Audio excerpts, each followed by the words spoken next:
Before I begin, sa job order costing, meron lang tayong basic definitions muna na kailangan malaman. There are 3 kinds of inventories, yung raw materials, work in process, and finished goods. And factory overhead applied, ito yung cost ng factory overhead that is predetermined or assumed. Ibig sabihin, this is not the actual cost. And factory overhead control, which is the actual cost incurred for the factory overhead. So, sa job order costing, binibase natin ang cost na nire-recognize natin based on the job order. And job order costing ay nahahati sa dalawang method kung paano ba natin nire-record yung mga cost sa job order. Merong normal costing and the actual costing. So, sa raw materials, the same lang ang recognition nilang dalawa. Debit, the materials purchased, and credit, either cash, non-cash asset, or liability. They are just the same. When it comes to work in process, dito nagkakaiba.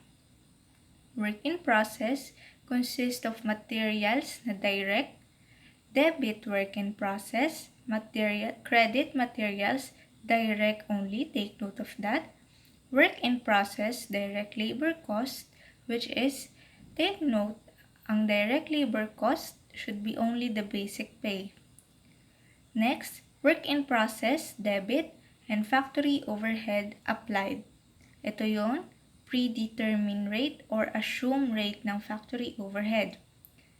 Again, work in process consists of materials, direct labor cost, and factory overhead applied. When it comes sa actual costing, wala nang difference kung direct or indirect. Lahat iti-debit natin sa work in process ng direct and indirect materials. And also sa salary, lahat ng salary ng factory employees, either direct or indirect.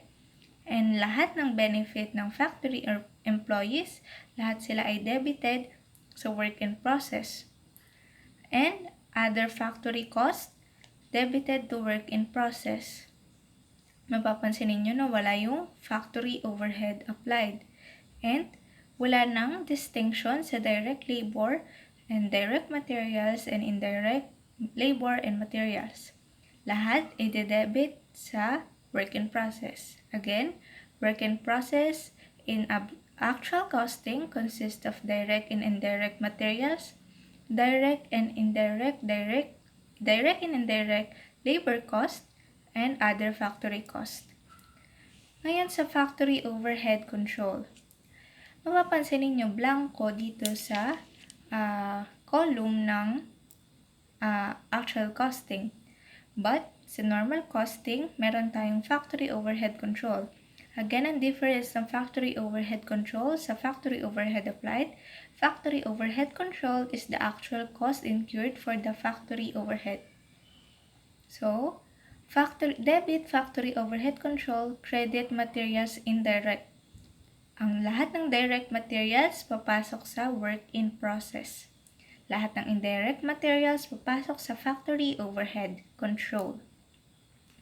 Next, factory overhead control, indirect labor cost.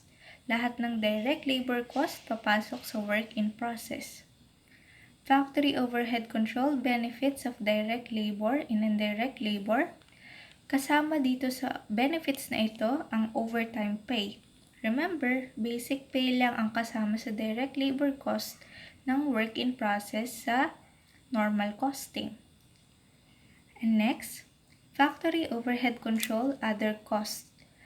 Kung mapapansin niyo dito sa actual costing, lahat ng other factory cost dilagay natin sa work in process.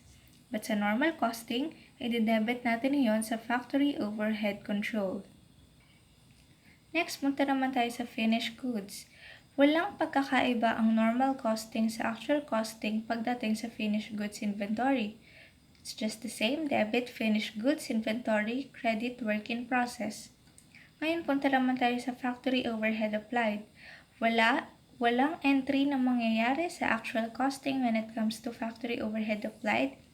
Pero sa normal costing, i-debit natin ang work in process, ang factory overhead applied, and credit factory overhead applied. Again, factory overhead applied is the predetermined or assumed rate of factory overhead. Next, cost of goods sold. The same. Kapag nagbenta, debit cost of goods sold, credit finished goods. The same sila sa normal costing and actual costing. Ngayon, kapag i-close na natin ang factory overhead applied and factory overhead control, always remember na at the end of the period, i-close natin ang factory overhead applied and factory overhead control. Since a factory overhead applied is just a predetermined or assumed rate, hindi magkakatugma ang amount ng factory overhead applied and factory overhead control. Factory overhead control is the actual cost. So, pag sinabi nating under-applied, mas mataas ang factory overhead control or yung actual cost incurred kesa sa budgeted, predetermined, or assumed factory overhead rate ng job order.